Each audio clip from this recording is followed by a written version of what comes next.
Most people's rest days look like this. They just lay on the couch and watch their favorite TV show, or just spend the whole day sitting in front of their PC playing video games. In other words, we have all been absolutely brainwashed into thinking that when you have a rest day, you shouldn't move at all and that you should just lay around and do nothing and let your body heal that way.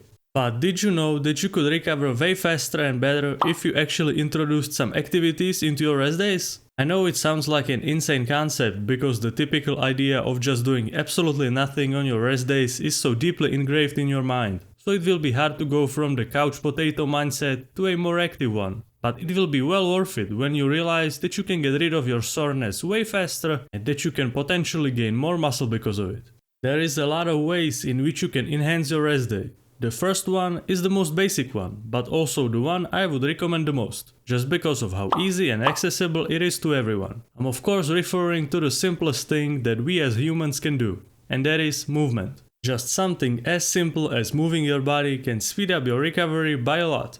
Do your legs feel sore? Then go for a nice relaxing walk. Is your chest or shoulders feeling absolutely destroyed from the last workout? Then go for a light swim in the pool. The phrase movement heals is true for a reason. Just introducing some movement into your rest days instead of being a couch potato will be extremely beneficial to you in the long run. And these benefits are not only for your muscles, but also for your mind, which is very important because without a healthy mind, you can't have a healthy body. The next thing that you can do on your rest days to enhance recovery requires a little bit more effort than just going on a walk. I'm of course talking about static stretching. This can give your muscles the much needed relief. But as you have learned in one of my previous videos, doing static stretching before your workout will make you weaker.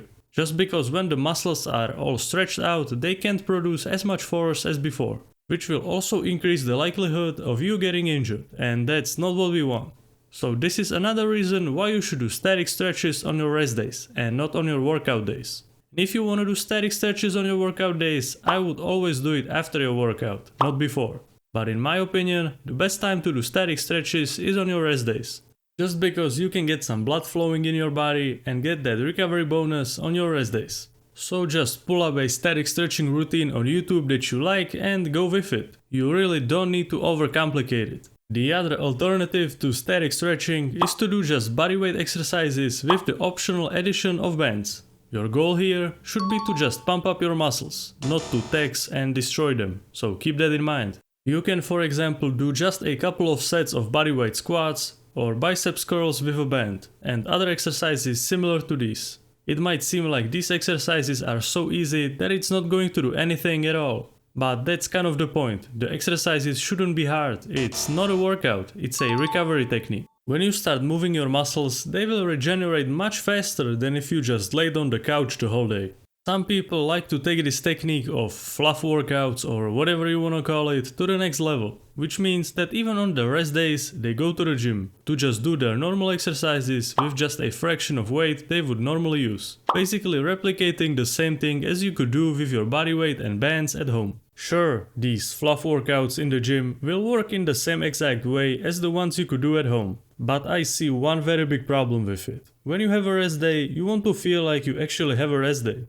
And when you go to the gym, even on your rest days, it mentally starts to feel like you have no rest days, because you just go to the gym every day, which can really mess with your mind. Yeah, your body might be getting better recovery from the fluff workouts, but you are forgetting about your mind. That is definitely not getting recovered, because all it sees every day is the gym. And in your mind, being in the gym basically counts as doing a workout. So even though your body will be recovered, the same thing might not apply to your mind, which might lead you to feel mentally burned out and overworked. So that is something to consider. Focusing on recovering your body is great, but don't forget that your mind needs to be recovered too.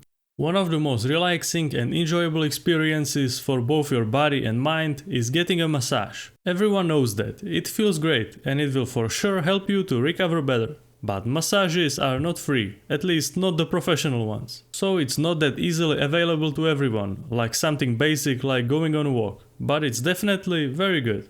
What is also very close to massages is acupuncture. I'm personally a huge fan of acupuncture. It almost feels like magic, at least from my experience. If I feel like some part of my body is stiff, hurting or being overtrained, acupuncture is always here to solve that problem. Of course, it's also not free, but I would highly recommend you to give it a shot, because I know that a lot of you have never tried acupuncture, or are even scared to try it because of the needles. But you don't need to be afraid, it mostly doesn't hurt. There are some spots where it can hurt a little bit, like between your thumb and your index finger, but it's nothing extreme. So don't be a baby and try it out if you can. What I also want to mention is cold exposure.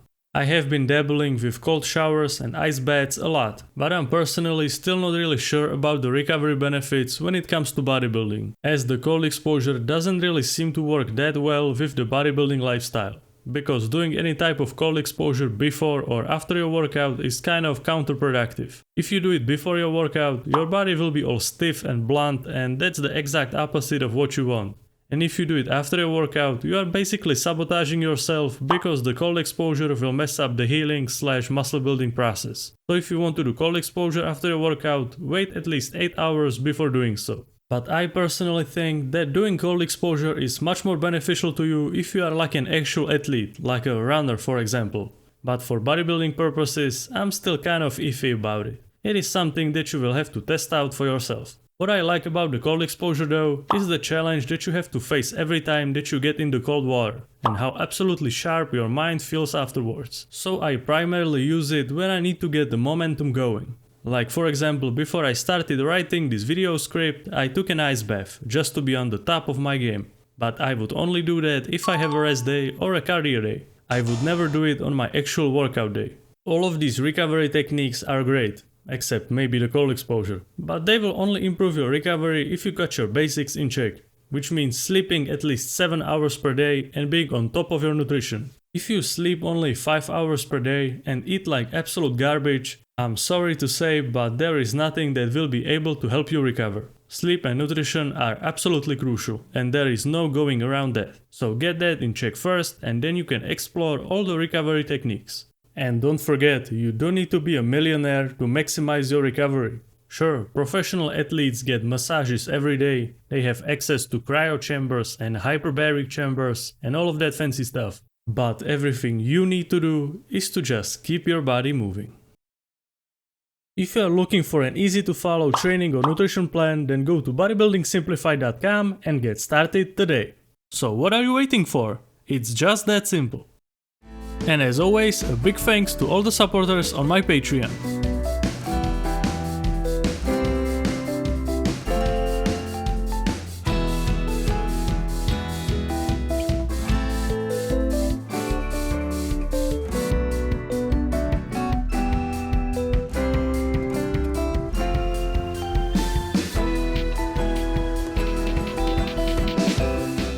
Did you like this video? Then you will for sure like this one too.